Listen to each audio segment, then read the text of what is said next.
Change, Information Broadcasting Minister, Mr. Prakash Javadekar, is slightly delayed. He'll be with us any moment now.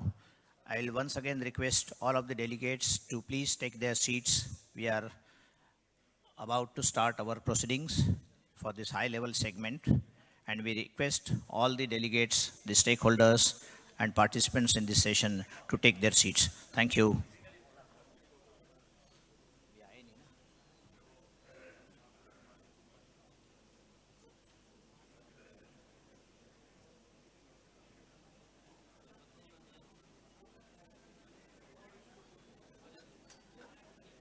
Flamingo, thanks to the conservation of the Gujarat Forest Department. I am delighted to welcome Shri Prakash Javadekar. Give a big hand to him. Prakash Javadekar is the Forest and Environment Minister, Climate Change Minister, and Information Broadcasting Minister. He is also the chair of the COP13.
I'm very happy to extend a warm welcome to all of you to the COP13 in Gandhinagar, Gujarat.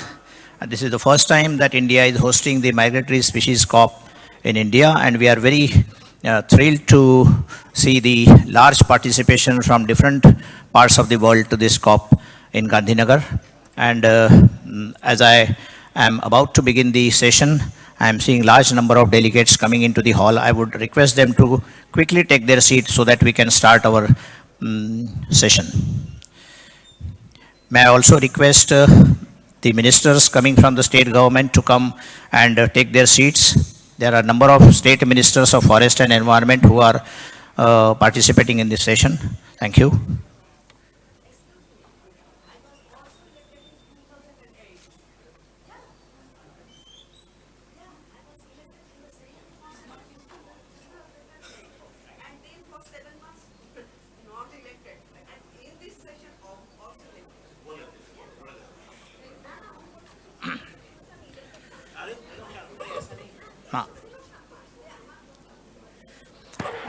I also extend a warm welcome to Babul Supriyo, the Minister of State for Forest and Environment, and a singer himself. He is the second time.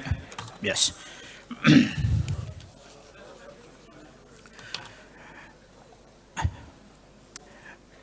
Requesting all delegates to kindly take their seat quickly So we are starting the session right away.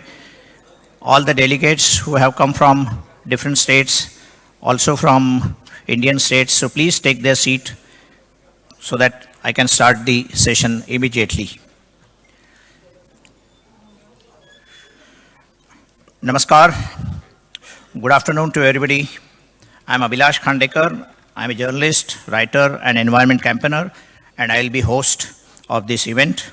As a passionate wildlife advocate, I feel privileged to be here today in this capacity. As you all know, the 15th meeting of the Conference of Parties to the Convention on Biological Diversity will take place at the end of the year and adopt a global biodiversity framework for the next decade. CMS COP13 falls at the very opportune time to ensure that migratory species priorities are integrated in the framework, and this high-level segment will help formulate key messages to support CMS contributions to this process. Today's event is comprised of 2 consecutive sessions. The first will be dedicated to the ministers and other high-level government officials, while the second will engage executives of international organizations. The second session will begin around 4:15 this afternoon. Now, I would like to call on the stage the esteemed speakers of the first session, starting with Honorable Prakash Javadekar, Minister of Environment, Forest, Climate Change, and Minister of Information Broadcasting in India, who is the chair of this event. May I request Javadekar ji to please take the seat.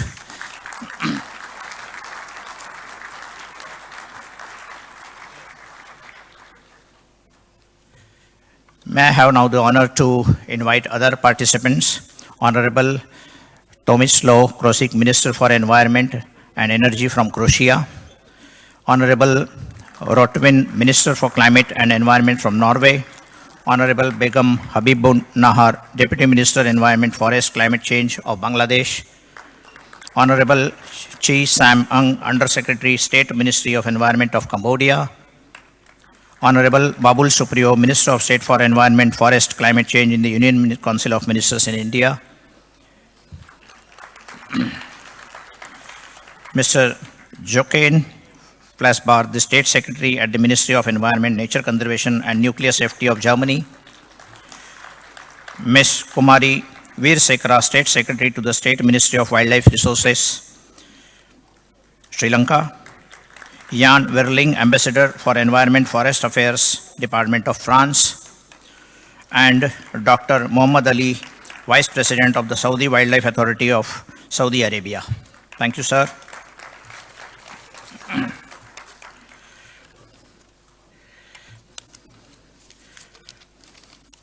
As we are about to begin this session, I would like to introduce all of the speakers. You know, Mr. Javadekar is a leading environment minister and conservationist in his own stride, in the sense that he has been the second time minister for the environment and forest. He was first the environment, forest minister and climate change portfolio holder in 2014, and he led very effectively the Indian delegation, and as deputy to Prime Minister Modi in the COP, very famous COP of Paris for the climate change, and put forward India's role in the global climate change mitigation exercises.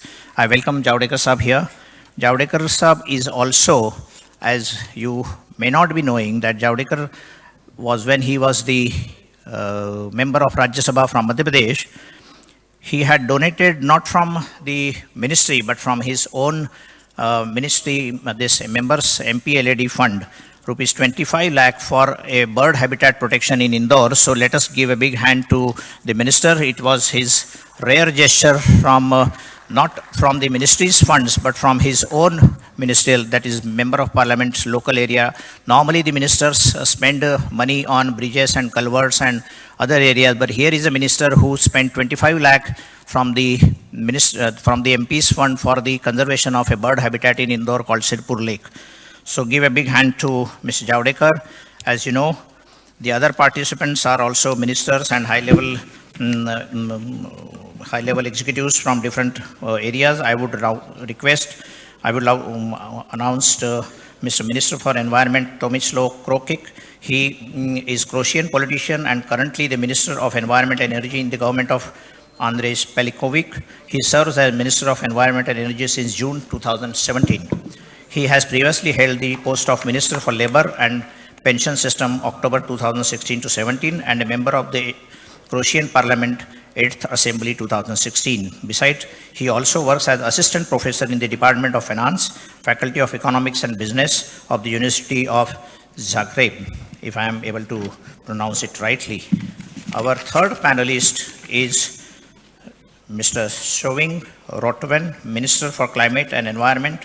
He is the Norwegian politician for the Liberal Party, and he has been appointed as the Minister of Climate and Environment in January 2020. That means only last month. So welcome him to this international forum.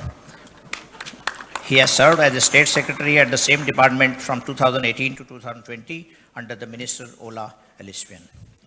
The fourth panelist, an important panelist, is Babul Supriyo, the Minister of State for Forest and Environment in Government of India.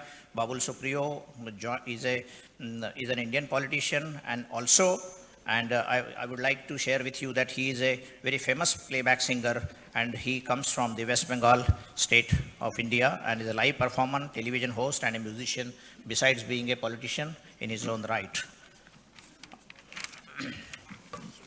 I also welcome Begum Habibun Nahar, the Deputy Minister, Ministry of Environment, Forest, Climate Change, Government of Bangladesh. Madam, welcome to you. My next panelist is His Excellency Chisam Ang, who serves as Under Secretary of State for Ministry of Environment of Cambodia. Previously, he served as Deputy Head of the Forestry Administration and Chief of Cambodia Tree Shield Project.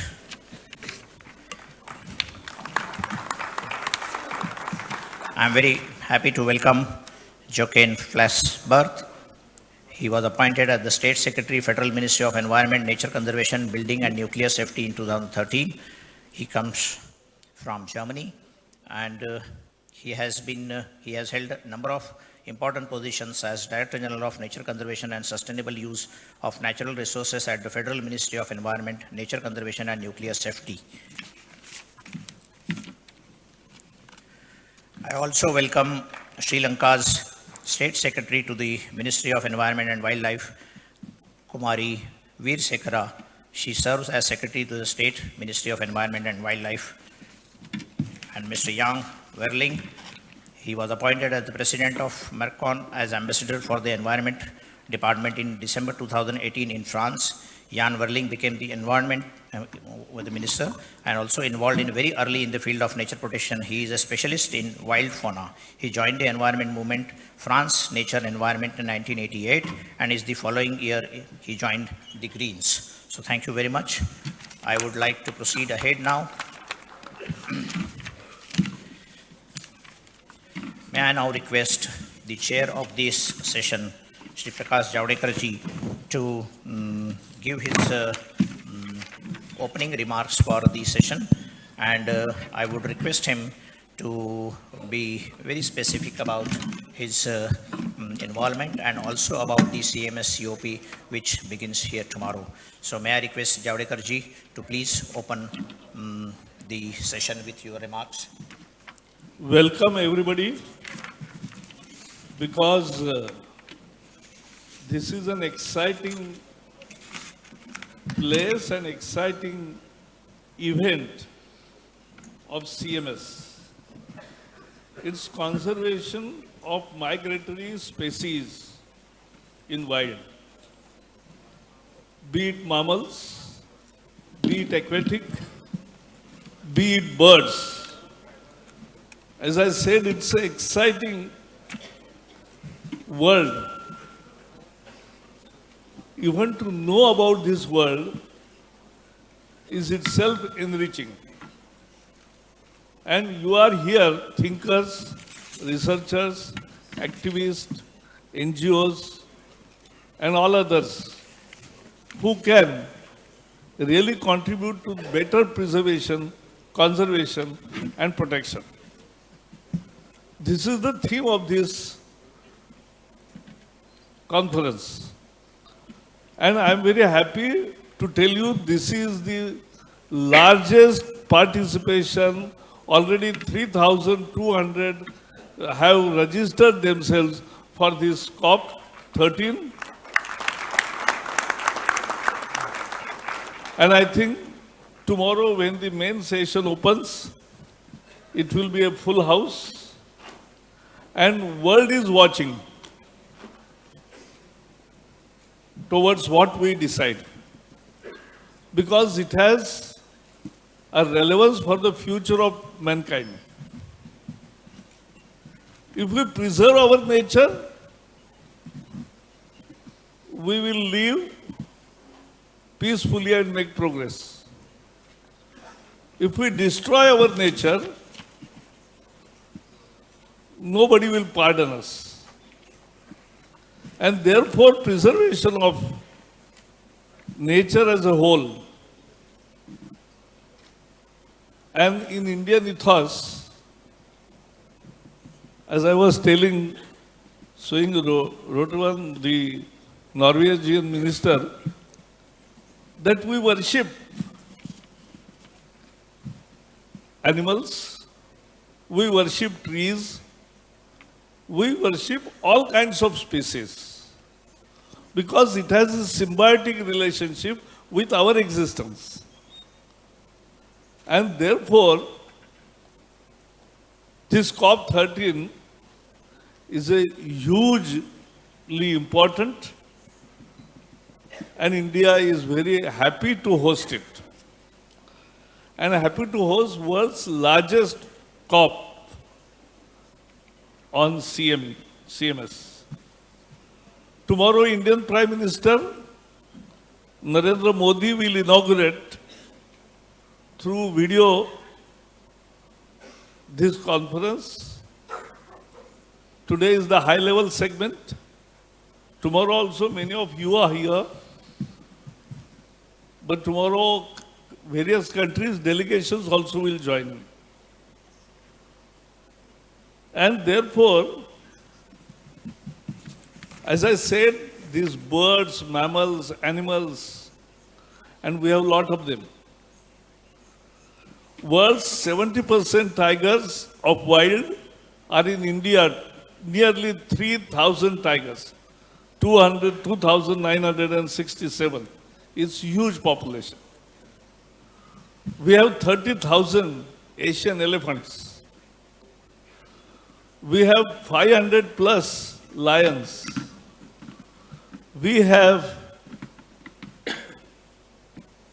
the rhinos, more than 3,000 single-horn rhinos. And we have a lot of aquatics in our 7,000 kilometers of sea coast. This is treasure of India. I regard this as a treasure of India because this is the epitome and certification of good ecology. So this good ecology is certified by the existence of, and we have huge biodiversity. So this is the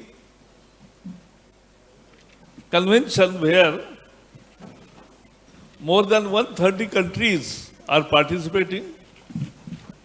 And what we are aiming at, we are planning, because this is 2020. Next one decade, we want this year to lay the foundation for next one decade. And therefore, we will be celebrating this year as super year for biodiversity. This is very important. This high-level segment will feature special dialogue on Convention of Migratory Species Priorities for 2020. Post-2020 Global Biodiversity Framework. Government of India has prepared a draft declaration focusing on biodiversity framework for post-2020, and I expect that this high-level segment, which will give various suggestions, will incorporate and make it perfect, showing our real ambitions. And this Gandhinagar Declaration will become a historic one because it will include all your important suggestions and recommendations. The Gandhinagar Declaration recognizes that CM is the lead intergovernmental agreement for cooperative international efforts on conservation of migratory species and their habitat. It further affirms that ecological connectivity is top priority. As I always say, my Bangladesh minister is here, and we have tigers, we have a common forest in Sundarbans. Tigers don't know geographical boundaries. It's one world for them, and they go freely. Same happens with birds. We have a story of Amur falcon. Birds in millions come from China, roost in Nagaland, and then after their new birds are ready, they fly. This is 145-gram bird, so small, but it flies from Nagaland to Bangladesh to West Bengal to Andhra Pradesh, and then to Goa, and from Goa it takes 160 hours of non-stop flight. Very true. 160 hours of non-stop flight to South Africa and Somalia. We put chips on them and we tracked it, how they do it. And I am happy that this is wonder of nature. We are duty bound. And here is the role of public participation. Earlier, for few years, people used to hunt them and eat the birds. But now with new awareness and taking cue from the good practices of the world, they decided that, oh, they are our guests. They are welcome at their home because we have a place. They have the whole world as their place. And therefore, welcome to home. This is also part of the theme for this CMS. And therefore, people who used to kill are now protecting. They have become protectors, not hunters. And therefore, this is the public participation and role of people in keeping that biodiversity alive and protecting the migratory species. This is happening in seas also. This is happening everywhere. And therefore, we in this conference need to listen to all country experiences and success stories from all countries. If we do that, we will all benefit and we can emulate from each other, we can learn from each other. So, friends, I need not go on details. Tomorrow also I will have to give some lecture before Prime Minister. But I will end by saying that welcome to this beautiful city, beautiful land of Ahmedabad.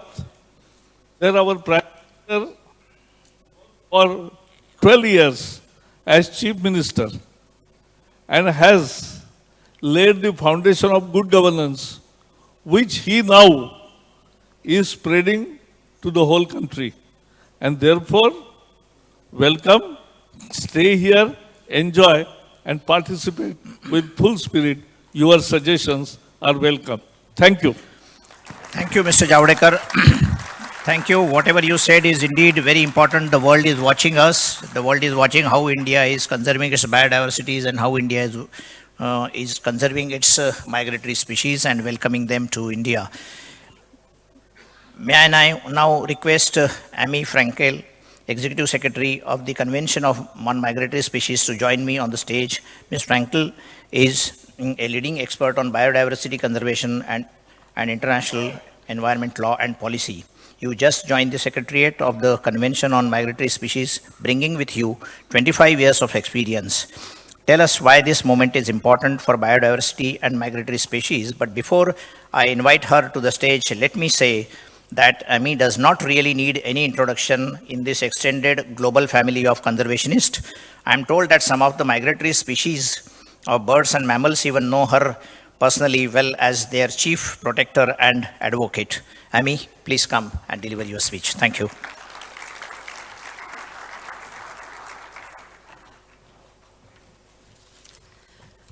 Thank you for those kind words. It's a real honor to be here today, and I'd like to welcome you all on behalf of the CMS family and the CMS Secretariat.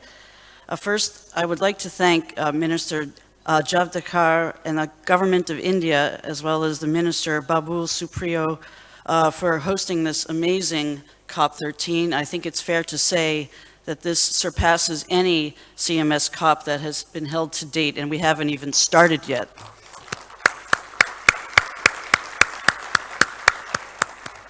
I would also like to thank our Master of Ceremonies, Abhilash Khandekar, who, as you can see, is a gifted moderator and also a very well-known journalist, and I thank you again for your kind words. So my job in this discussion is now to set the stage a bit for what we're about to discuss in several panels. This is truly, well, first let me say that we are very lucky and grateful to have such a distinguished group of speakers here, both in the ministerial panel before you, as well as the speakers that will come after, which will include the heads of many UN agencies and other international organizations that are key to solving the challenges in front of us.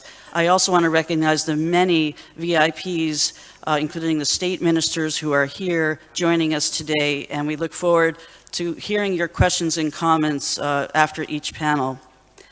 So let me set the stage by saying first that this is an absolutely critical time for the Convention on Migratory Species and for biodiversity more broadly. As I think everyone knows, last year was the first time a global assessment on biodiversity and ecosystems services was released by the entity IPBES, based also in Bonn, next to our offices. And what they had to say was not very encouraging. They found, among other things, that we are losing biodiversity at an unprecedented rate. Despite everything that we have done, despite the strategies and the plans, we're not winning this. The thing that caught the headlines, however, and this did make it to the newspapers, the New York Times, the Guardian, I mean, it was all over the world. I think Le Monde, in Germany for sure, it was everywhere. But the main message that was on those front pages was that we could lose 1 million species to extinction in the coming decades. Now that includes many insects, but it also includes many migratory species. And of course, many migratory species depend on insects for their survival.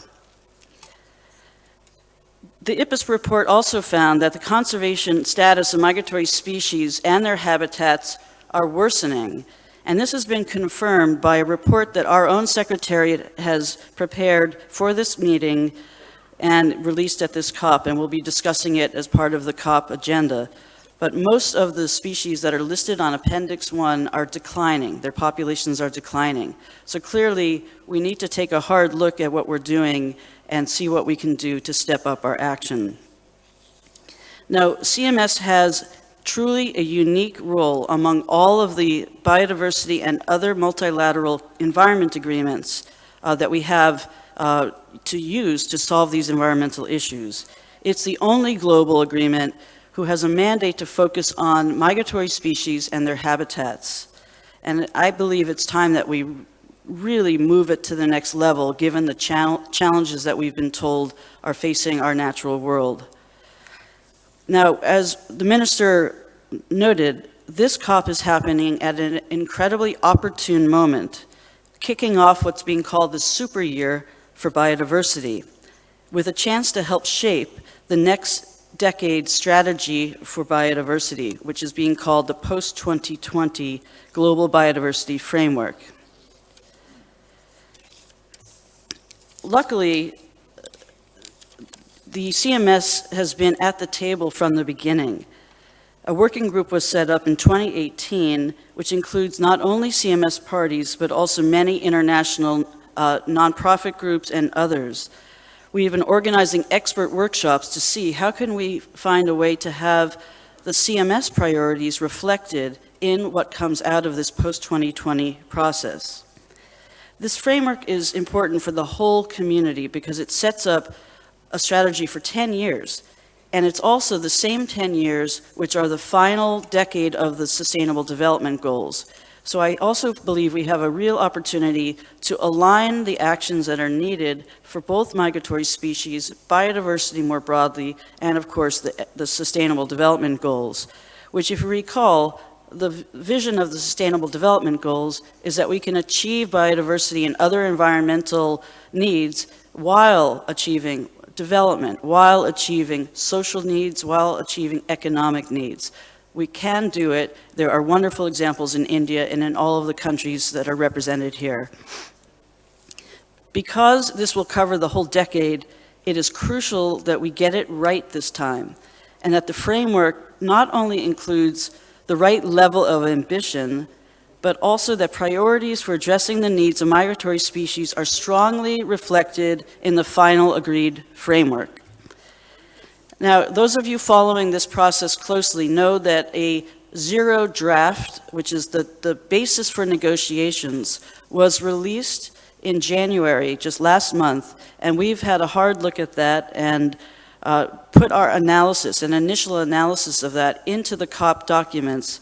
And you can find all of that. It's document 17, and the set of documents that go along with it will be discussed at this meeting as a formal resolution that will come out of that. So have a look. And as I said, we have already developed some key messages which are also captured there. Let me just quickly summarize those.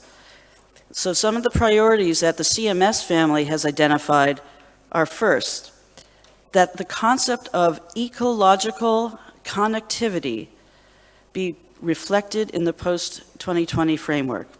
Now, what is ecological connectivity? We should know it because it's what is essential for our species. It's essentially the heart of what is needed for migratory species to be able to survive and to move from one place to another during their natural cycles, where they need to both have freedom of movement unimpeded, but also be able to arrive at habitats that are ready to support their needs. So that's what ecological connectivity is about. But this concept is not only relevant for us, for migratory species, it is absolutely relevant for the mandates of the CBD, Ramsar, climate change, desertification, the World Heritage Convention, and others.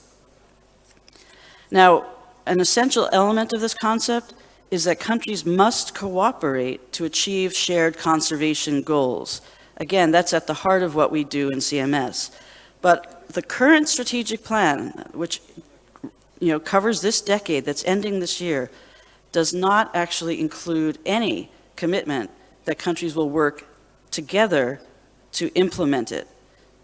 The way it's structured is that each country implements its own national biodiversity strategy and action plan. And though countries, of course, do work together, we believe it would be helpful if the global strategy that comes out at the end of this year includes a commitment to work across boundaries, political boundaries. Second, the NBSAPs, the National Biodiversity Strategies and Action Plans, most of them only contain commitments to address the commitments under the Convention on Biological Diversity, despite many calls, including by CBD parties, that they reflect the commitments of governments to other conventions, including CMS. This is a critical point, because if countries include in their national plan a commitment that they'll implement all of the biodiversity conventions together, as well as other conventions such as climate change, of course, and desertification, that is such a powerful way to ensure coherence at the national level and better flow of resources, capacity building, and money to implement at the national level. So we also hope to see that in what comes out at the end of the negotiations. Finally, and my last point, is that, of course, CMS is about species, and we hope to see a strong species goal and targets included in the post-2020 framework, and we know there's many partners out there to help make sure that happens. My last point would be, in order to make this happen, we need all of your help. There's a lot of voices at the table around these issues. The good news is we've heard the words connectivity. It's actually in the zero draft, but we need your help to accomplish, to see that the CMS priorities are in the document at the end of the day when it's adopted at the end of this year in the CBD Conference of the Parties 15, and it reflects ecological connectivity, international cooperation, integrated NBSAPs, and a strong goal for species. Thank you very much. I greatly look forward to hearing from the ministers and joining the second panel. Thank you very much.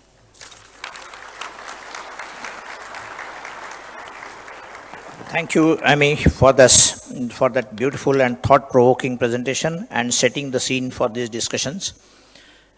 I would like to now start this session with my questions to the panelists.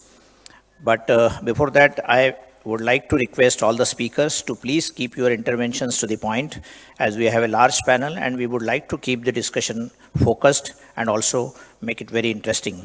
As I pose each question, I invite you to indicate if you would like to respond.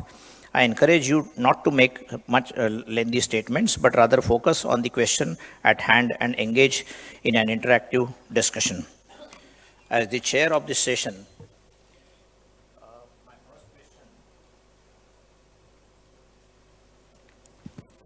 my first question of this session goes to Mr. Prakash Javadekar. And as you know, Mr. Javadekar, the first question is about the migratory species connect the planet, and together we welcome them home is the theme of this CMS COP13. This theme underscores the fact that countries must work together beyond national borders to achieve the conservation of species that each country welcomes home. So my question to Prakash ji is, what does COP13 theme mean for India? I think COP13 is very important, not only for India, but the world.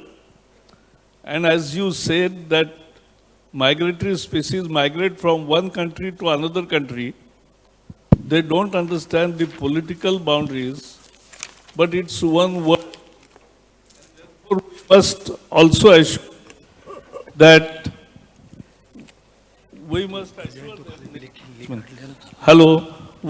assure them that they are welcome home. So it should be a home in every country. So though the political boundaries can be different, but it is one home for them everywhere. That is the basic concept of this new idea. And therefore, this theme is very important. And based on that, our experience is that birds, not only birds, but all migratory species, really, if you protect, if you give correct feedback, they also adapt to the new developments. And they totally then adapt themselves and take a new route or something, amend the route, but ensure that their life gets undisturbed. And therefore, this is a wonderful concept. As you have said, I should be precise. Thank you very much. No, you can be this thing as you are the chair of this session, and you have got Actually, extra advantage on that. That after opening, I thought that not ask me again. No, you have got the first right, but then now I will open the floor for this thing, more questions, and I would like to the panel to respond to them. The second question would be, but before that I would like to say something. The current session of UN for Strategy of Biodiversity that ends this year includes no commitments for parties to cooperate internationally to implement any of the goals and targets. Yet, we know that such cooperation is essential, particularly for migratory species. So my question to you all, Your Excellency, how might the new post-2020 framework address the need for international cooperation? Would you like to answer, sir? May I repeat the question, sir? Yeah. How might the new post-2020 framework address the need for international cooperation? Thank you. So, the new post-2020 framework address on the need of international cooperation. You know that when we come to the question, we would like to think what the movement of the migrants and how that can move and how to can keep them to stay or and can welcome their home. So the habitats should be conserved and to make sure that her habitat can welcome all the migrants. As we know that the wildlife that we have today is the result of our ancestors conserved for us. So what is our duty, our mandate today is to make sure all that the migrant or the wildlife had to transfer to the next generation. So, and all the wildlife that has no border, we different our human. Our human is the share the border among our country, but the wildlife that has no border, and that we have their own habitat everywhere in the planet, so that the planet it belong to them. So would be to be considered the new post-2020 framework to address the need. So I think the international should be encouraged all the party or non-party or observer to make sure for conserve the habitats for their own country, and also make sure on the corridor what we had to connective activities among the country and among the region, and would connected the region to the another region, because some wildlife as bird, the long flight, long movement, it depends on the habitats. That's from the breeding to the feeding. So that the post 2020 framework should make sure one is the guideline to conserve all that habitat, and what the technical aspect to be implemented in habitats, and who is the participate in that to implementation of that framework among our government, private sector, academic, and other stakeholders, international and national organization, and as well as a local community. Local community is playing a important role to conserve all other things and to make sure that they go and back home. So that the post-2020 framework should discuss, right, to get the result. We are all together, all stakeholders, to be conserve their habitats and make sure the habitats to be sustainable, to be long way to go. As what we have today, and our next generation should have also. That so that I think and want to share in this section. Thank you. Thank you, Your Excellency, for underscoring the importance of connectivity as also sustainable development and saving this migratory species. May I now move on to the next question? Let me say this before that the recent UN Global Assessment on Biodiversity and Ecosystem Services, the IPBS report found an estimated 1 million animal and plant species are now threatened with extinction, which is a huge number, many within the decades to come and more than ever before in the human history. So we have to be very careful and we have to be really very focused in conserving these migratory species. These undoubtedly include migratory species as well as species that they rely on for food.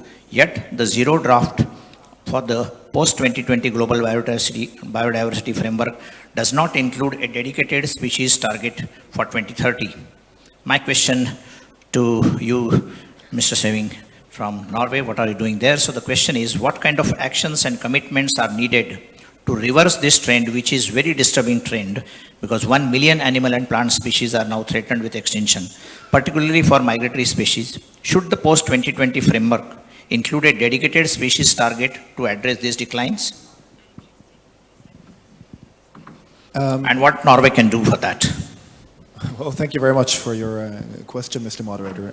Let first start by thanking India for hosting this excellent COP, and for all my colleagues for joining us on stage. It is only fitting that India, as a mega diverse country, which is home to so many amazing species and such richness, hosts this very important event. Now, onto your question. From Norway's perspective, we certainly agree that there is a great reason to worry based on the recent reports that we've seen, both the IPBES report and the IPCC. They summarize the best research, the best knowledge by date, and the results are frightening. Now, I think it is important that we see the climate crisis together and in connection with the crisis in nature, because they are connected. And we are dependent on not just stopping the loss of nature, but actually working for more nature and nature-based solutions to halt the climate crisis. And this is important for all species, but certainly for migratory species. Now, I believe that zero draft acknowledges that species needs to be part of the negotiations and the final outcome in Kunming.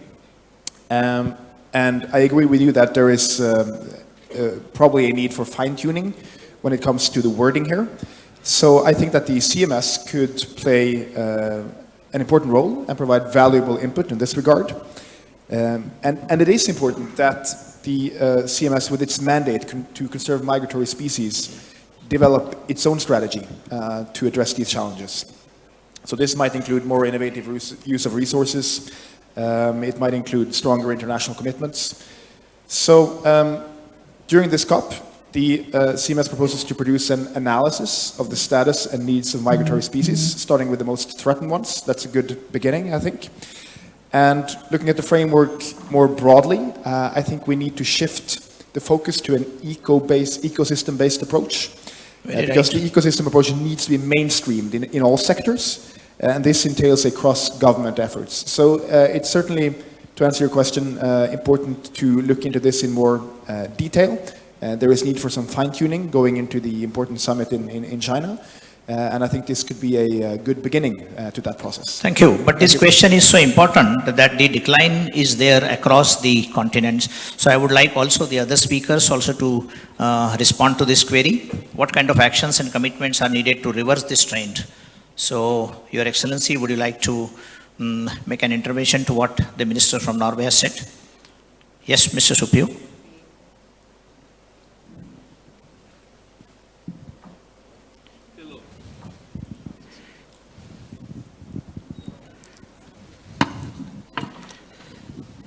First of all, a very warm welcome to everyone who have come from different parts of the world.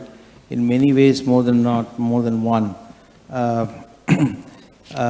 It's a great honor for India to be able to host COP13, and especially for be it birds, be it wildlife, be it aquatic animals.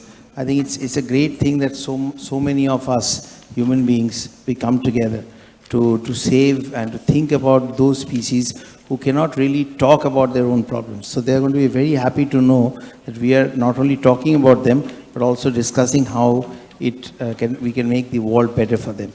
I to congratulate everyone. My warm regards to everyone on stage from different countries, representatives, dignitaries, including my boss, Shri Prakash Javadekar for his welcome address, in which he broadly and in a very precise manner explained what exactly we are trying to achieve in this COP.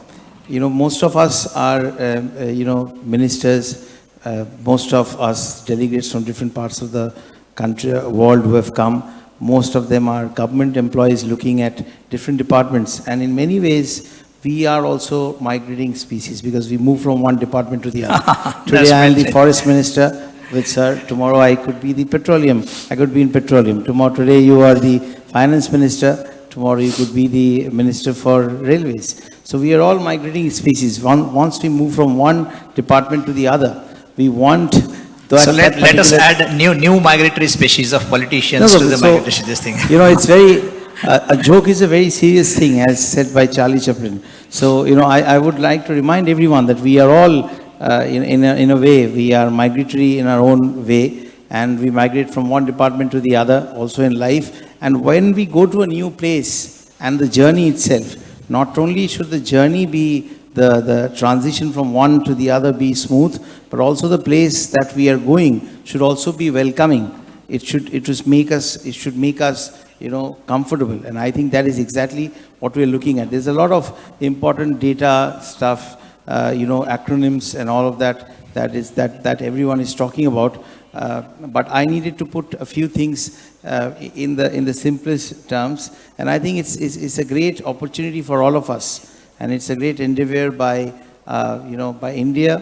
Yes, I am proud of the fact that India is hosting it, and I want to congratulate everyone from the Ministry of Forest, Environment and Climate Change for doing a wonderful job. If you could please have a round of applause for them. Everyone from Secretary Sri K. Mishraji, Mr. Dasgupta, and the Gujarat government for being such a wonderful host.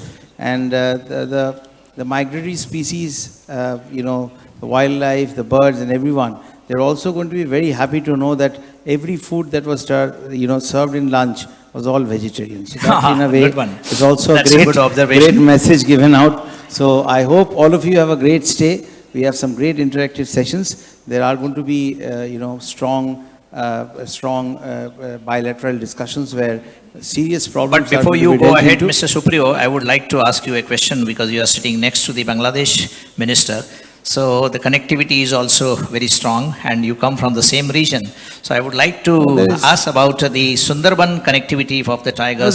So my question is to Begum Nahar, that how would she like to say about the Sundarban, which is the most protected and most important area in India as well as in Bangladesh? Well, you see, we in 2010, we had set a target in India that by 2022, we are going to double the number of tigers in the country. In 2010, we were around 1,400. In 2019 itself, that is 3 years prior to our goal, we have not only doubled, but have reached the number of 2,967. And that's a great achievement. Yeah, 70%. I'll give you a very interesting thing about that, about we sitting together. 70% of the world tiger population is in India and Bangladesh, the Sundarban forest that we share together. And the common thing between the three of us, the tigers, her and me, is that they are called Royal Bengal tigers. I come from Bengal and she comes from Bangladesh. So that is why I asked the question. That's a common factor. It's a Royal Bengal tiger. So it's in great hands. I come from Bengal, she is from Bangladesh. And the tigers are also Royal Bengal tigers. So how would Madam it's in good like hands. to react? We'll take good care of them, and by 2022, we hope that we are going to multiply and cross the 3,500 mark. We are walking towards it. Begum Naha, how would you like to say and respond to Babul Supriyo's remarks? You can have mic them.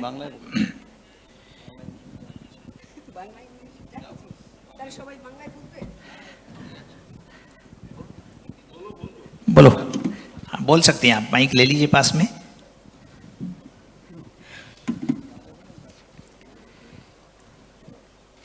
আমরা সবাই এখানে উপস্থিত হয়েছি শুধুমাত্র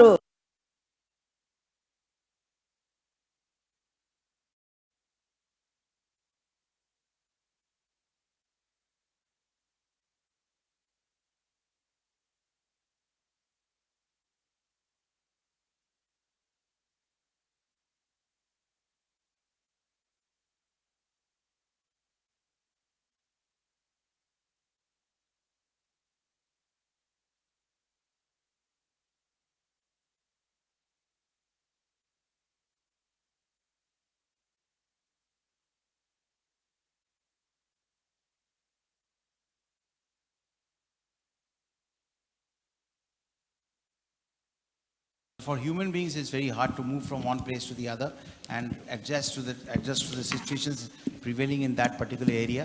So it must be harder for those animals and species, whether it is wildlife, aquatic creatures, or on the land. So she says that it's a great thing to see so many people are sitting down together out of love to think about them and to do something good about it. Again? Thank you, Mr. Supriyo, for being an interpreter, because we had only French, Spanish, and English interpretations available. But I'm sorry, but you have done a wonderful job. আমরা এই গুজরাটে এখানে উপস্থিত হয়েছি বিশেষ করে ভারত আর বাংলাদেশের কতগুলি মাইগ্রেটরি সিস্টেমকে আমরা যদি সামনে রাখি তাহলে বোধহয় আরো ভালো হবে। আমাদের এই ডিপার্টমেন্টে দুইজন মন্ত্রী আছেন, একজন ক্যাবিনেট মন্ত্রী, আমি অবশ্যই উপমন্ত্রী। আমাদের ক্যাবিনেট মন্ত্রীর এলাকায় কিন্তু হাতির করিডোর আছে, আর আমার এলাকায় আছে রয়্যাল বেঙ্গল টাইগারের করিডোর। তো সেই জন্য শুধুমাত্র মাইগ্রেটরি বার্ডস না, শুধুমাত্র পাখিরাই এক দেশ থেকে আরেক দেশে যায় না, আমাদের এই দেশটি দুটি বৃহৎ প্রাণীরও করিডোর হিসেবে খুবই একাত্মতার সঙ্গে তাদের দায়িত্ব পালন করে যাচ্ছে। অর্থাৎ সেদিক থেকে আমাদের কারো কোনো বাধা নেই যে বাংলাদেশের বাঘ ভারতে ঢুকতে পারবে না কিংবা ভারতের হাতি বাংলাদেশে ঢুকতে পারবে না। সেই জন্য অন্তত এদিক দিয়ে আমরা খুব শান্তিপূর্ণ অবস্থানেই আছি। আর আর পৃথিবীতে এটাকে বলেন Babulji, you have got one more this Yeah, thing to there are few Bengalis who clapped, the others didn't understand. What she's saying that, see, there are two ministers, one is the cabinet minister and another one is the deputy minister. She is the deputy minister, like he is my boss and I am his deputy. So she is very happy about the fact, don't worry, your cabinet minister is not listening now. So she is very happy that the cabinet minister got the elephant corridor and she got the tiger corridor. So she's working more ferociously towards the It is job true, that has it been is true. I am that has been working entrusted very on her, ferociously. and therefore a lot of elephants and tigers move between the borders of India and Bangladesh without any kind of visa complications, and that is what is going to be in the future as well. Is that okay? Yeah. Should I rest my mic, or you have something more to say? I want to say something. Little more. Okay. Something about আমার ecological নির্বাচনী connectivity. এলাকায় সুন্দরবন বাংলাদেশের সর্ববৃহৎ জলাভূমি এবং দ্বিতীয় সর্ববৃহৎ জলাভূমিও কিন্তু আমার ওই মন্ত্রীর এলাকায়। অর্থাৎ আমরা মাইগ্রেটরি বার্ডসের দিক থেকেও একটি বিরাট দায়িত্ব পালন করে থাকি। এবং শুধু পাখি না, আমরা জানি সবাই আমাদের পছন্দ কি ইলিশ মাছ। সেই ইলিশ মাছও তাদের জীবনের সবসময় নদীতে থাকে, সমুদ্রে থাকে, সমুদ্রেই বেশিরভাগ থাকে, কিন্তু ডিম ছাড়ার সময় তারা কিন্তু কোন দেশের কোন আবহাওয়া থাকে সেটা চিন্তা না করে নিরিবিলি একটি নদীতে যায় ডিম ছাড়তে। অর্থাৎ তারাও নির্দিষ্ট একটি সময়ে মাইগ্রেশন মানে মাইগ্রেটারি জীব হিসেবে আরেকটা দেশে ঢোকে। সেই একইভাবে কাছিম তারাও কিন্তু মাইগ্রেটারি এলিমেন্ট হিসেবে আরেক তাদের জন্মস্থান যেখানে সেখানে গিয়ে ডিম ছাড়ে। তাই আমরা প্রকৃতিকে বাঁচাতে গেলে এই মাইগ্রেটারি সিস্টেমকে অকাতরে মেনে নিয়ে সবার প্রতি ভালোবাসা রেখে আমাদের প্রকৃতিকে প্রতিবেশকে এইটাই আমাদের প্রতিজ্ঞা হওয়া উচিত। ধন্যবাদ। So Babulji, once again requesting you to tell the audience what is she saying. Well, one of the most important and the most treasured delicacy which Bangladesh and Bengal share with the fight, of course, whether their product is better or ours is better, and that is aquatic fish which is called hilsa. I think that is something that even in the Western country it's very famous. And what she's saying is that even that hilsa which stays which is a sweetwater fish basically, it doesn't know where to lay its eggs. It just, swims around the interconnected rivers that flow through Bangladesh and India, and they find a quiet place where they lay their eggs, and they expect to raise their children there. So it is very important for us to create those environments where the fishes, they are deep water fishes. So sometimes we not be able to connect to them mentally, but otherwise we can do everything that is possible to actually stand together in creating this cleaner rivers and cleaner waterways, so that these fishes can feel free to travel from one portion of the earth to the other. And in the end, she says that she's very happy that India and Bangladesh are doing some great work in that direction. And this entire COP, she wants to thank the Gujarat government, and the entire COP is not only going to think about the small one particular species, but about every other millions of species we are getting endangered and all of that. More than 1 million animal species. Giving her best wishes about that. Thank you. Thank you, Mr. Thank you, Supriyo. sir. Thank you, Begum Nahar, for this wonderful presentation and showing solidarity with India and also establishing the connectivity once again. So I move on to my next question, but I have been ignoring largely this part of the region for this thing. So my next question is that about addressing potential impacts on biodiversity in government and private sector decision-making processes is necessary to reduce the fragmentation of important habitat and connectivity and the loss of biodiversity, including migratory species. So my question, can you provide some examples of policies that your government has put in place to ensure that the importance of biodiversity is considered in decisions that could impact migratory species? What could be included in post-2020 framework to strengthen such actions by all governments and private sectors? Anyone, would you like to respond, sir? Any one of you? Because so far I have been restricting myself to that area, so I have come to this. So I have also come from Bangladesh to India, and I'm going back, so. So the question was about, can you provide some examples of policies that your government has put in place? This question is in fact open to all of us, all of you, but then can you say something about Sri Lanka? Okay. Can you say something about your neighbors? Thank you very much. Before give my direct answer to this question, I like to say simply like this. If someone violate our human rights, we can go any Supreme Court or any other courts. But migratory species or other wildlife animal can't go any courts, or they haven't any courts or anything to go there.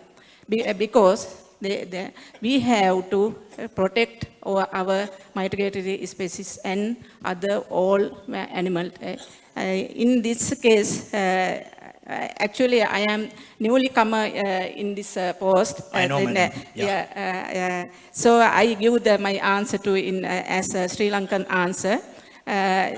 Nearly we have taken to step to make out of one of the electricity generated wine mill plant established very nearly very special place in Boondala National Park. Actually, our government take a very good decision to stop this electricity generator wine mill. That is the very good decision taken in Sri Lanka. Thank you. Would you like to say, Dr. Ali, something about it? About the policies in your government and also the global policies for the framework of 2020? Thank you. Since it's my first time to take the floor, I would like to thank India for this great conference and great preparations for this great meeting. Actually, in Saudi Arabia, we have taken the interlinkages between the private sector, the government, and the social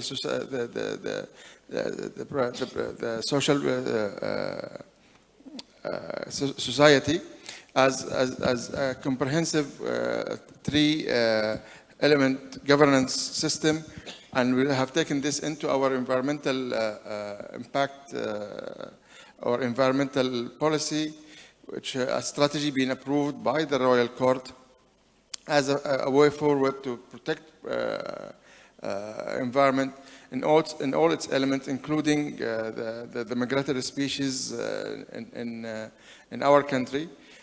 Since Saudi Arabia has a unique position geographically between the three continents, and it's an important migratory route for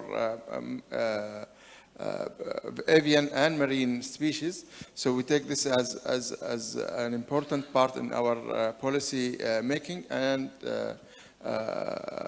for the conservation of migratory species. Very important, because if you don't have policies, then we'll not be able to. And Babul Supriyo and Javadekar ji had just said that because of policies, the tiger population in India has gone up, and that goes to show that what kind of conservation policies India is adopting.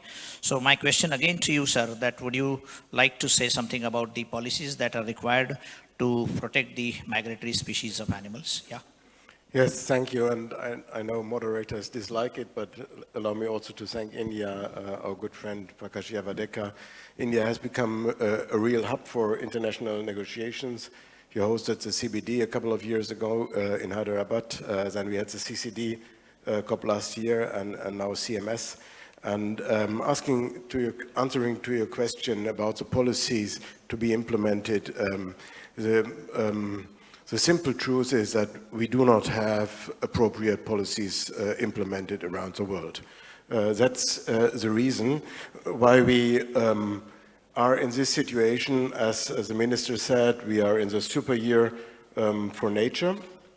10 years ago, we were preparing for Nagoya, and Germany was in the presidency. We worked very, very hard to come up with a strategic plan, the Aichi Nagoya targets, and we were very proud at that time. We were really proud and thought, now this is a breakthrough. But actually we lost a decade, and this cannot happen again. And it is not because I hear a lot about the targets. It's not because the targets were wrong or not ambitious enough. It was because we were not having the right instruments for the implementation. We are compared to the climate regime, we are in a situation having the Climate Framework Convention without the Kyoto Protocol and without the Paris Protocol. Very right. We do not have the instruments, but we need the instruments. And in the center of this, apart from what we are doing for the species, we want to see a clearer species-oriented target. But apart from all that, we have to address the absolutely unsustainable land use and marine use around the world. If we do not address this, we all can forget about ambition. And CMS, it's sitting right in the center of all the debates. And reflecting on what Kennedy once said, don't ask what the country can do for you, ask yourself what you can do for the countries. I want to invite the CMS family to ask not what others can do for CMS, but vice versa, what you can do for wetlands. If I look at Ramsar, we have a specific role in protecting wetlands, and migratory species are an absolutely key ambassador for that. We can link it with the CCD that was hosted here because water and soil are closely connected. We can combine it, of course, with CITES and also ensuring that talking about species management, we do not forget about conservation because this is in the center. And I can name it. And finally, the SDGs that had been mentioned by Amy. So we do want to see CMS being a powerful trigger, but I want to repeat, if we do not address the land use sector, the marine use sector, it's the same with the electricity sector in the field of climate change. They have a powerful lobby, but if we do not address it, if we do not fight for biodiversity, it will be lost. Thank you, Mr. Josein. But that is also very important that, like Amy said, that we are beginning this decade, which is very important. In the last decade, we saw a lot of losses to the nature and the habitat. So in 2020 onwards, we can't afford to have these kind of losses. So Your Excellency from Croatia, would you like to respond to the question? Yes, thank you. And I'll start, just like Johan, by thanking our host, Mr. Javadekar, for having us here. And it's a beautiful occasion to to come here and discuss these very important issues. If you let me, I'll go to the beginning of the panel, to the first question. I fully agree with Ms. Frankel when speaking about the current situation and the post-2020 biodiversity framework. The CMS has to be in the middle of it, in the focus, and that is something, that is the way which has no alternative. I think that we made a certain progress when speaking about the climate change and fighting the climate change, only because we have very strict and very clear goals. I think that the post-2020 biodiversity agenda needs to have very strict and, if you want, numbers, but if you want, we need to have numbers in this document, but we need to have goals. Why is it so? Because if you don't have a clear goal, you go somewhere. We need a very, very, very strict track. And having that in mind, speaking about ecological connectivity is one of the things which needs to be addressed in this document too. I agree with you. When speaking about the macro and micro level measures in any particular country, in our try to fight for the biodiversity. In our country, we think that we have a very successful agenda with Natura 2000, because under this Natura 2000 network in Croatia, we have almost 37% of the country, and it enables us to protect the species and the habitat. And more than 230 species are under Natura 2000 in the Republic of Croatia protected. When speaking about this micro level, we have very interesting solutions. For example, on our highways, we have green passages above the highways, and that is the way for our carnivores to go from one side to another. And it is a very good solution. When speaking about the fishes, we have the connectivity on our rivers ensured by the fish passage, which is again a very good solution. So I think that every country has its way to go, and also we can learn from each other. Yes, but the idea is to share this experience and to try to make the general one as a good way for the future. Thank you. So that is very interesting observation, because India is also trying that linear infrastructure because of the movement of animals, in mainly elephants and tigers and others. So we are also trying to impress upon the respective ministries to create such infrastructure, so there are also underpasses, and there are no accidents, and that is what we learn from Croatia if they are doing this thing. So the next question I would like to move on to, but before that I would like to say migratory species are an important component of biodiversity, and CMS is the only global agreement that specifically addresses their conservation.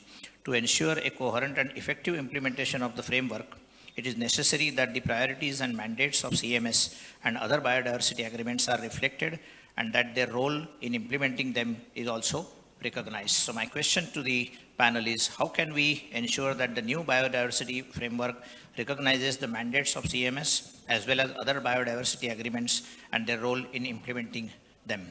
Would you like to answer, sir?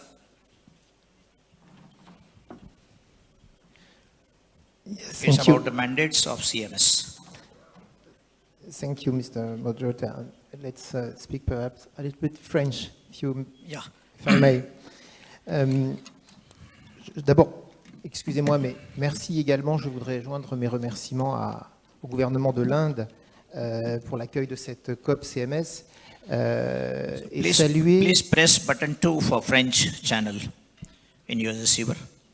First is English, second is French, and third is Spanish. Sorry, sir. Please carry on. I don't need translation. Je voudrais donc saluer l'accueil que nous fait le gouvernement de l'Inde pour la COP CMS et saluer son engagement pour l'environnement, parce que la COP CBD il y a 2 ans, la COP désertification l'année dernière, la COP CMS cette année, ceci marque un engagement très fort de l'Inde pour l'environnement à l'échelle internationale. Je m'amusais à la remarque tout à l'heure de dire que nous tous, négociateurs ici, nous sommes tous des espèces migratrices à force de faire toutes ces conventions internationales qui nous font aussi beaucoup voyager. Je voulais souligner quelque chose qui est important ici, c'est que dans 2 ans, nous allons fêter les 50 ans des premiers sommets de la Terre de Stockholm, et que le rapport de l'IPBES nous dit une chose extrêmement surprenante, c'est que c'est au cours des 40 dernières années, donc la période qui nous sépare de cet anniversaire de Stockholm 2000, qui sera célébré en 2022, c'est durant ces 50 dernières années que nous avons détruit 60% du monde sauvage. C'est notre génération qui a fait cela, qui a été la plus destructrice de la biodiversité au cours de l'histoire de l'humanité. Je crois donc que nous avons, nous, cette génération, une responsabilité toute particulière dans toutes les COP qui vont se succéder. Celle-ci est un point d'étape extrêmement important dans l'année 2020, qui sera l'année, évidemment, l'année de la biodiversité.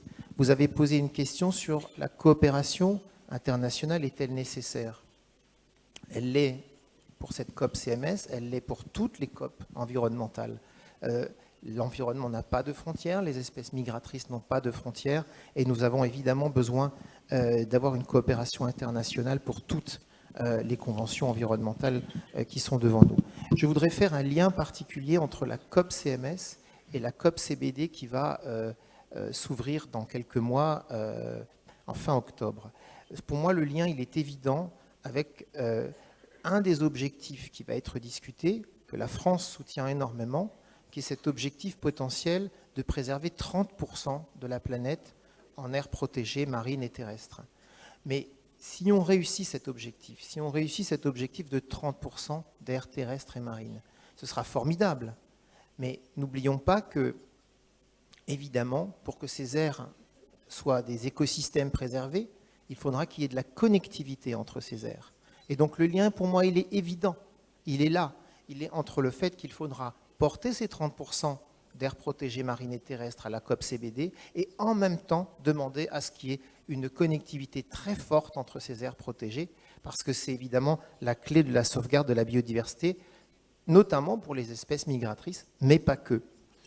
Je voudrais également souligner que pour la France, il faudra que des liens très forts existent évidemment entre toutes les conventions qui parlent de biodiversité, la COP CMS, la COP CITES, les conventions de Ramsar, mais qu'également nous adressions des messages à la COP climat à Glasgow, parce que le changement climatique est une des causes majeures et elle va devenir de plus en plus de perte de biodiversité. Elle modifie grandement aujourd'hui les comportements des espèces migratrices, des oiseaux qui passaient d'Afrique vers l'Europe, aujourd'hui restent en Europe, ne retournent pas en Afrique. Il y a des modifications très importantes, donc nous avons aussi des messages à adresser à la COP de Glasgow, à la COP climat, pas seulement à la COP CBD. Espérons que la COP climat intègre notamment le fait que la protection de la nature peut contribuer jusqu'à 30% aux efforts d'adaptation et d'atténuation du changement climatique. Donc, bien évidemment que nous avons tous une responsabilité. C'est une responsabilité internationale. La France prend ses responsabilités de son côté. Nous avons depuis des années mis en place un système de trame verte et bleue. C'est des connectivités nationales que nous avons mis en place depuis 2009 qui permettent de connecter les aires protégées. La France est également un pays qui dispose de la 2e superficie maritime mondiale et à ce titre-là, nous avons développé un réseau d'aires marines protégées parmi les plus importants. Nous avons aujourd'hui 500 aires marines protégées qui se déploient sur la métropole et l'outre-mer. Je veux citer notamment 2 aires protégées, celle de Nouvelle-Calédonie, le parc naturel de la mer de Corail, qui constitue aujourd'hui avec 1,3 million de kilomètres carrés une des plus importantes aires marines protégées du monde. Et nous venons de classer la réserve naturelle nationale des terres australes françaises, qui va constituer avec 670 000 km² l'un des 6 plus grands sites au monde. Voilà les messages que je voulais adresser pour l'essentiel aujourd'hui. Je vous remercie. Thank you. Would anyone of you Your Excellency, would you like to respond to what he has said? Or I move on to the next question? Thank you. And before I open the floor for interventions from the audience, this is my last question. The last question is about the global framework included. So I would like to ask you, all of you, and I would like you to really respond, all of you, you are required to respond to this question. Would it be helpful if the new global framework included a provision calling for inclusion of commitments to CMS and other biodiversity conventions in NB-SAPS or other national level processes? So national biodiversity strategies and action plans, NB-SAPS, are the main national level tool to implement the Convention on Biological Diversity. Yet they do not always include commitments of parties to CMS and other biodiversity conventions. So question is that, would it be helpful if the new global framework included a provision calling for inclusion of commitments to CMS? So this is my last question, and I really request all of the esteemed panelists to respond to that. May I ask Mr. Babul to say a few words on this? Would it be helpful if the new global framework included a provision calling for inclusion of commitments to CMS and other biodiversity conventions? Well, obviously, so you can have. I had, the honorable German minister a little while back stressing the same thing, that this is a huge, large party, but the work needs to go on, and when you need to keep a work going on or a mission going on, we are walking the right direction. And in very simple words, they say that if you're walking the right direction, all you need to do is keep walking. So keep walking. The most important thing is the commitment to take the next step. You need to take the right steps, because the policies are being framed, the discussions are being done. The best part is that the entire world now recognizes that we have really, as he said, rightly said, that we have been, this generation has been very cruel to the planet. And therefore, we need to give back something in ways of kindness, compassion. And these conferences are places where all the minds, all the intelligent minds who are working intricately on these subjects, they not only come together, but also exchange ideas. And exchanging ideas don't take us anywhere if you don't complement that with the commitment to achieve something. We have already done well, and I'm very, very sure with the presidentship of with Honorable Sri Prakash Javadekar ji, I'm very, very sure in the next 3 years, we are going to, India is known, we say Vasudevai Kutumbakam. We means that, for us, guests are God, close to God. So, these birds, these animals who visit India, they are also, Vasudevai Kutumbakam also applies for them. They are most welcome to India. Yes, they're most welcome to India, and they're most welcome to survive and to multiply in the world itself. So it's not only about India, it's about everyone coming together and the thought process that is happening globally. So for that thought process, the policy forming is one side of the coin. The other side is the real, true commitment to make those policies work and not leave those sustainable goals on sustainable files. So you meant to say the walking not the on talk. sustainable files. So I think everyone is committed to do so. We are, as he said, it is the 50th convention of the Earth Summit that happened in Stockholm. So we are moving forward, and we will be keeping moving forward. That's all I've got to say. So Your Excellency from Cambodia, would you like to respond to this? How to strengthen CMS, because we are all doing whatever we are doing in our countries. But if you are not supporting CMS, then CMS will not be able to do whatever they are doing at the global level. Yes. What we experience in our country, the first thing that our policy is to ensure all the biodiversity conservation is sustainable, and reduce the independence of local committee. Because the local committee they depend on the natural resources. So we find a way how to reduce this, so that the livelihood improvement very important. And thirdly, that we conserve all the biodiversity area, so that we since 1996, Cambodia is the comprehensive implemented policy. So the increase the protected area up to 55 area up to now and cover about 7 million hectares and approximately 41% of the land total area. In this, to make sure all the biodiversity and habitats could be conserved. And also that in the protected area, we have to identify the habitats, special habitats, to make sure that these habitats can be conserved and protected. Thank you. Yes. Would you like to say something, Mr. Minister from Norway? So thank you for your question, Mr. Moderator. I think it's important that we see all the commitments under biodiversity strategies together.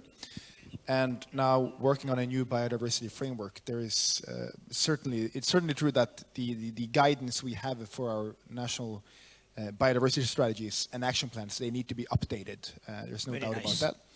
So at least the way we do it in Norway, our national biodiversity action plans, we include all commitments because when the state is to follow up on those kinds of strategies and action plans, all commitments should be addressed, and I think this applies broadly to all government policies. So there's no doubt that we need to update the guidance when it comes to these plans to be implemented nationally. So what to you, sir, for your final comments before I open the... Just a short comment. Yeah. The commitments should exist both on national and international level. Without commitment, we don't know in which direction to go. You can always say, I did my best. Yeah. Yes, but we all know that it's not true. If we look at the past, we didn't do our best. If we did, we wouldn't have been in this situation. No, we all have to do our best. Yes, we have to do our best, but I think that that kind of commitment should exist both on national agenda and of course on the international agenda. I hope it will exist on the European level, for example, because you're here somehow presenting the EU. In our biodiversity strategy should take this into account. So thank you. Thank you very much. So my questions are more or less over, and I would like to now turn to the audience and invite remarks and questions to the speakers. Given the limited amount of time at hand, I will only be able to allow a couple of interventions, and I would kindly request all of you to keep these interventions brief and to the point, and those who can raise hands, I'll request them to ask the questions. If they want, they should direct their questions to one of the speakers, or they can only have a general observation. The person who is raising hand right there, can we have the mic there?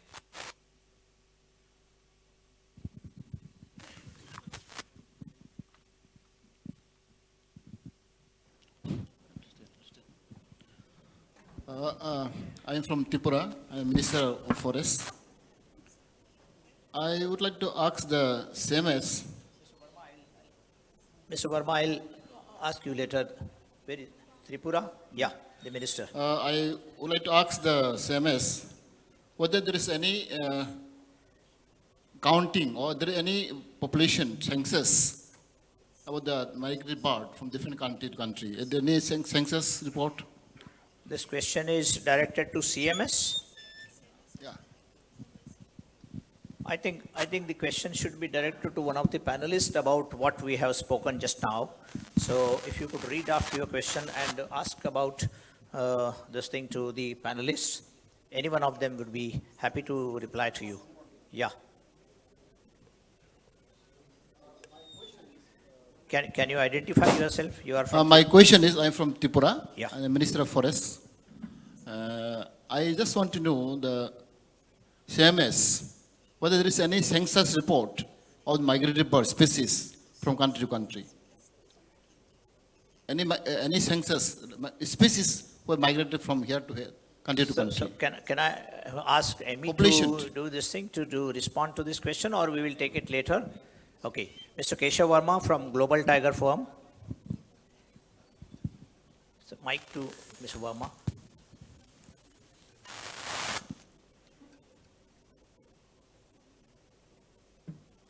Well, congratulations. I'm Keshav Verma from the Global Tiger Initiative Council. I'm sure we are headed towards the super decade of achievement under the chairmanship of the Honorable Minister and the State Minister here of India. And congratulations to everyone who have assembled here. I have a different kind of question.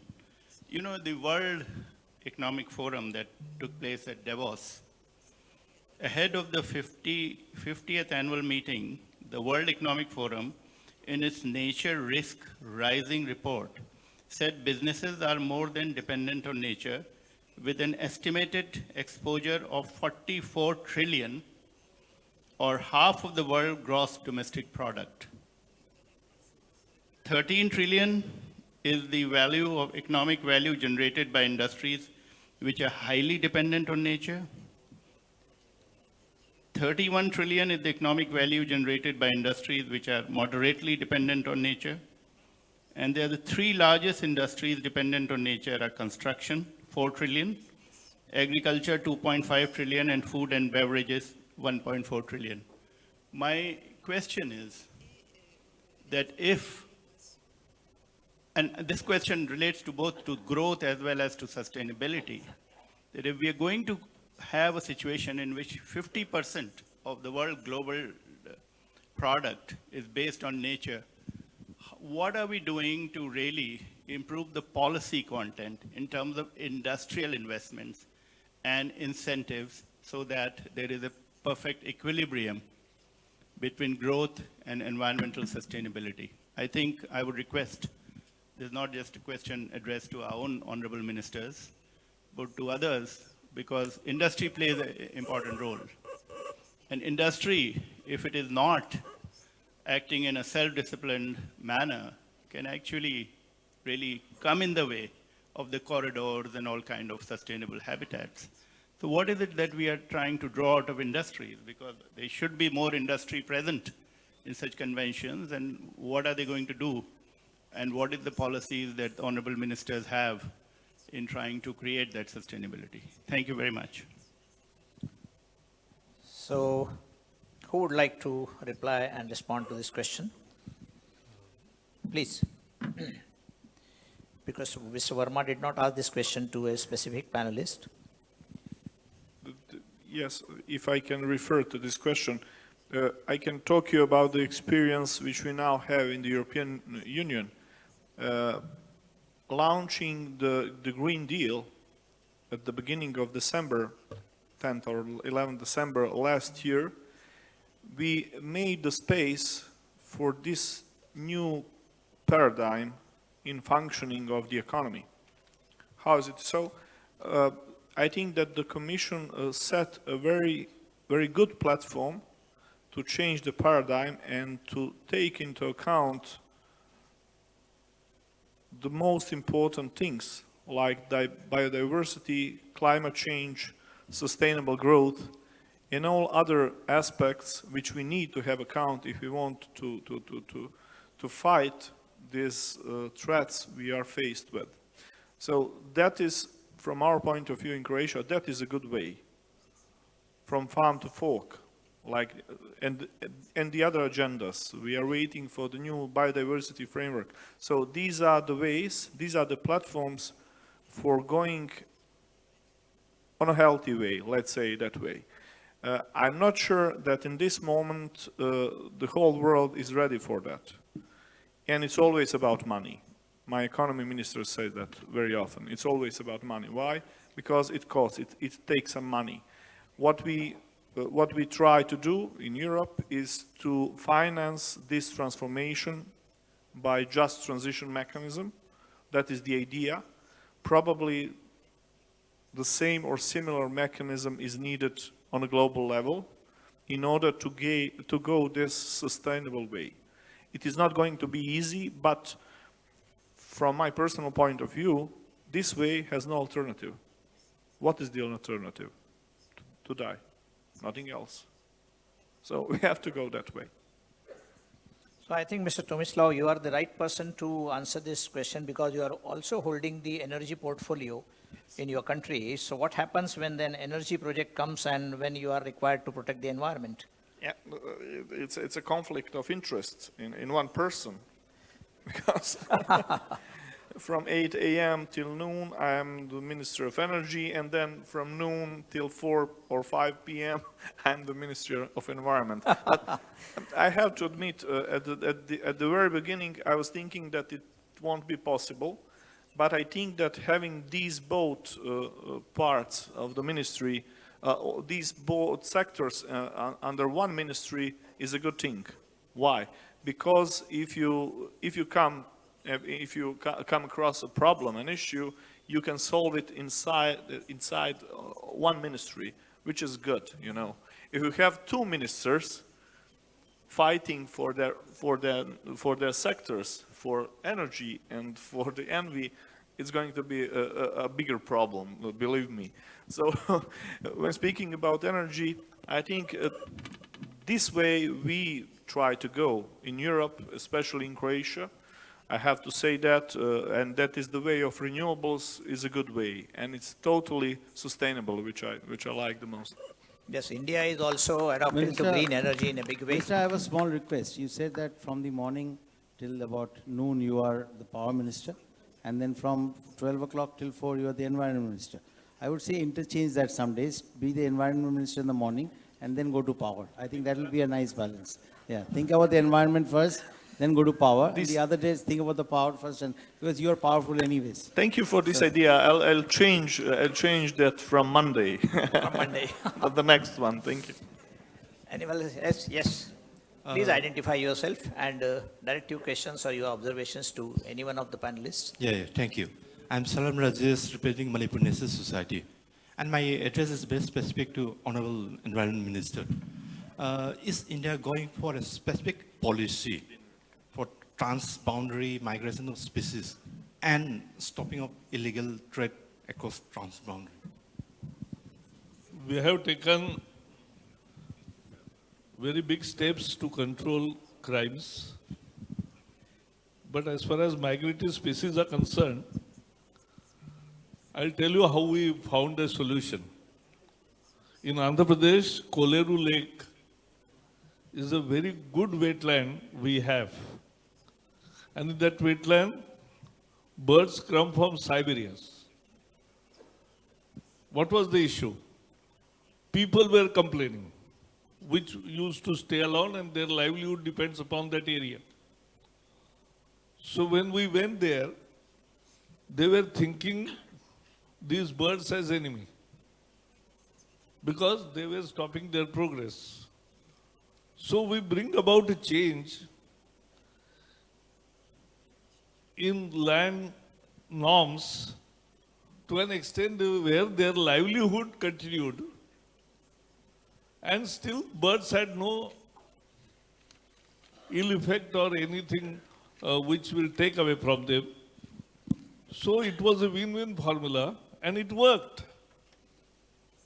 It worked, and now in Koleru, things have settled. Last one decision we'll have to take, but this can happen. We can strike a balance in it, and that is the way forward, because you cannot extremist either way. Only development and no conservation, nothing, this won't work. Only conservation and no development is also not correct. So you have to find out a win-win formula and take care of both. Luckily, Mr. Javadekar does not have energy portfolio, so he doesn't have to, bifurcate his timing. But yes, he has another portfolio, which is the information broadcasting, and he keeps informing the country about the various conservation and protection steps that he takes in the environment ministry. So he has both important portfolios, so he doesn't have a problem like the Croatian counterpart. So may I have one more question? This is the last question. I'm sorry, I'm running out of time. So a lady sitting in the right with the red coat, can we have the mic please to her? I'm sorry, this is the last question of this session. Thank you very much. I'm honored that you called on me. I want to thank everyone for their interventions. We know that greater ambition is needed to conserve migratory species and the ecosystems they depend on. That's the key to the connectivity Amy spoke about and all of you have spoken about. State Secretary Flassbarth mentioned the need to end unsustainable use, to maintain or increase the extent and integrity of ecosystems, and particularly the biodiverse, intact forests, coral reefs, and grasslands that are safe havens for so many of our migratory species. Governments and all of us, all of you, must commit to increased ambition. I want to thank Ambassador Werling for mentioning the concept of 30 by 30. So my question is to all of the government representatives, will you commit to protecting or conserving 30% of the ocean and 30% of the land by 2030, as proposed in the Zero Draft? Thank you very much.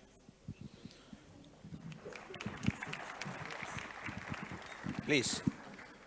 Thank you, Sue, for this intervention. And I just brief remarks on that. What we need, as you said, is highest ambition on biodiversity. And what I saw, and that is what concerns me with the Zero Draft, we had the target of stop the loss, and then became in 2010 to a more foggy target, let's take it like that. And now we postponed it until 2050. That's more or less that. Whereas in the climate regime, we enhanced our ambition more or less from 2 degrees to 1.5 degrees. Everybody agrees that we should try to reach 1.5 degrees. So we should have more ambition on biodiversity as well. Otherwise, we are losing the capital stock of our planet. And with regard to the concrete question, yes, we support the 30 by 30, but in a way, sorry for being so frank on that, it's a bit too conservative for me. We need also to address the whole fledge of political instruments, as a colleague said, industry, the broad range of economy, including agriculture and fisheries. Otherwise, it will not work. And finally, I want to mention, as I said, we need to link the CMS issues to others. And as connectivity has been mentioned now again, I think we have a decade for restoring degraded ecosystems. And that is a very huge challenge and opportunity at the same time for CMS and also for the broader range of biodiversity issues to use land and marine restoration, ecosystem restoration to do better for biodiversity. Thank you. Mr. Yan, would you like to respond? Oui, yes. Je voulais répondre à Madame. Oui, la France s'est engagée sur les 30% de protection des aires marines, terrestres et protégées. Elle va porter ce message à la COP CBD. Elle a pris l'engagement national, le président de la République l'a fait à l'occasion de l'accueil à Paris de l'IPBES l'année dernière. 30% d'aires marines terrestres est protégée. Nous avons aujourd'hui 23% d'aires marines protégées en France, sur les eaux territoriales françaises, métropole et outre-mer. Nous sommes pas loin des 30% déjà sur les aires terrestres selon les critères de l'UICN. Et je rejoins mon collègue allemand à l'instant pour dire que dans la CBD, le combat sera sur une transformation et une modification de tous les facteurs qui contribuent à détruire la biodiversité. Ça prendra plus de temps, mais il faut le faire, il faut agir sur le changement de modèle agricole, sur les changements de modèle extractif, sur le changement d'épuisement des ressources, la surpêche. Tous ces sujets, il faudra les aborder aussi et commencer les décisions dès l'année prochaine, dès cette année. Mais dans l'urgence et dans l'immédiat, effectivement, il faut prendre rapidement des mesures de conservation sur au moins 30% des espaces terrestres et marins. Et, comme je l'ai dit tout à l'heure et je souligne cela, il faudra que nous prenions de cette COP CMS le message de la connectivité pour l'intégrer dans le message de la CBD, parce que évidemment qu'on ne réussira la protection des 30% que si on évite la fragmentation, parce que la multiplication, l'addition de plein d'aires protégées, de petites aires protégées, ça peut faire 30%, mais si c'est très fragmenté, les espèces vont disparaître malgré tout. On voit ça en Asie du Sud-Est avec beaucoup d'espèces d'orang-outans et d'éléphants. Nous savons que c'est la fragmentation qui les menace et pas le pourcentage d'aires protégées. Donc la connectivité est évidemment un sujet essentiel. La semaine prochaine, nous serons peut-être beaucoup d'entre nous à Rome pour la deuxième session de travail du groupe de travail CBD. C'est le bon tempo entre cette CMS et la CBD pour travailler ensemble. Thank you very much. I now take this opportunity to thank all my honorable speakers. Thank you very much for this fruitful and valuable discussion. But before you leave the stage, I would like to invite the speakers of the next session for a group photograph of both the panelists. So may I request Ms. Joyce Masuya, Amy Frankel, Elizabeth Mrima, O.S. Sarman, Vina Hingiro, Martha Rogers, Rebecca Lent, Teresa Mudit, and John Scallan to join us on the stage to have a group photograph of both the panelists. Thank you very much. Once again, the speakers of the first session, I profusely thank you for this. Sir, please stay here for a photograph. Please stay here. Please stay here. Please stay here.